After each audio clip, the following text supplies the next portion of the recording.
Hi, how's everybody doing today? I just thought I'd do a little update on the crawler project here. Um, I was looking for my soldering iron and I could not find it.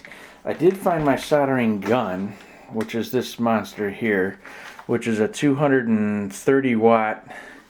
It's got like two heats depending on how you pull the trigger, but 150 watt or 230 watt. So it's like nuclear heat really fast, and it'll just ruin whatever you're working on. So I have built a lot of RC cars with this, but this is not the way to go. An iron, I think, is a much better option. So I was looking for my iron. I have this really low powered one. It's like 15 watts. I'm like, okay, that's not going to do it either because you don't want too little heat.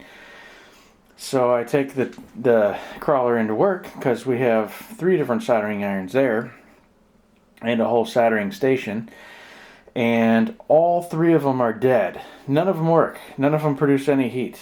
And I did check the power and everything. One of them gets a little bit warm. The other one's dead completely. The soldering station, which is what I usually use to replace drivers and stuff in speakers. So I'm like, forget all this. I pack it all away. I'm ordering a good one. So I look them up online, and I was going to get a Weller, and it's like $110 or something. Seemed like a decent station. It's like a 70 watt station where you have control over the temperature on the screen. But it had good reviews and bad reviews. Apparently the customer support's really good. Actually, that's not plugged in here. But this one they had for half the price, like $55. They had a coupon, and it got 4.5 stars. Everybody seemed to like it. So this is the Lenovo 90. That's a 90 watt. So supposedly a little more power than the Weller. I'm sure it's not going to have the customer service of Weller. And from what I understand, the tips aren't as good. So it comes with just one tip, this guy here, and I did read somebody saying there was an issue with transferring heat to the solder joint, which I just used it, and I have to concur. So I got to find some better tips, because I think you can buy like copper tips on eBay or something for this.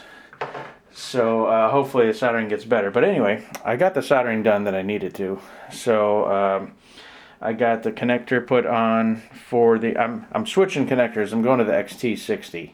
I haven't used this one before, but it looks cool and seems like it'll work. The speed control and the hobby wing came pre-wired with an XT60. So I just bought a little battery for the crawler that came with an XT60.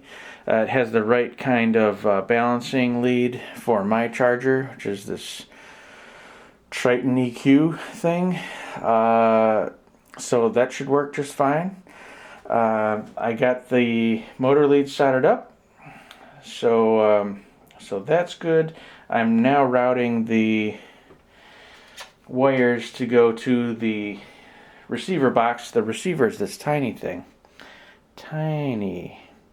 Which is interesting.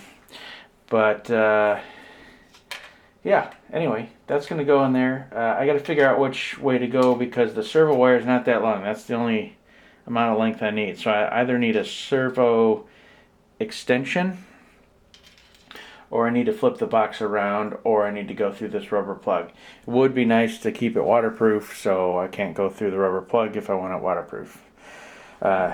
Anyway, I'm going to plug that all up, servo tape everything down. Got the ESC attached, I got the on-off switch attached, and then I got to configure the radio for it. I looked up the range on this radio, and they say it's 200 meters, which isn't as long as some, but that's over 600 feet. It's perfectly fine for a crawler, but I did get another receiver for this for my RC10, which is... at 100 miles an hour, it'll cover that distance in no time. So I hope that has enough range. Anyway, charging the batteries for the radio, and I'm going to get the receiver wired up, and we should be good to go. Thanks for watching. We'll see you on the next one. Next one, hopefully she's running then. Running.